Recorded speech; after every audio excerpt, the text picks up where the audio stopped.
העיר עפולה תוכננה להיות בירת העמק. על זה התבססה, משם הכל התחיל. חבר'ה צעירים בוחרים לבנות את העתיד שלהם בעיר עפולה, זה לא סתם. הם רואים את עצמם כאן מתפתחים. וחלק מזה זה מרכז צעירים. נרקם שיתוף פעולה בין השותפים של מרכז הצעירים, כמו משרד לפיתוח הנגב והגליל, מתוך מטרה להשאיר כאן את הצעירים. יש פה אנשים שהתפקיד שלהם הוא לעבוד כתובת לחבר'ה צעירים, אם זה בתחום התעסוקה ופיתוח הקריירה, אם זה בתחום ההשכלה הגבוהה.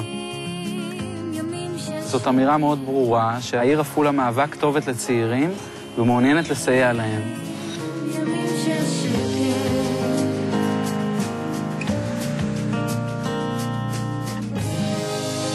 גם אתם רוצים לעשות שינוי? פנו אל המשרד לפיתוח הנגב והגליל.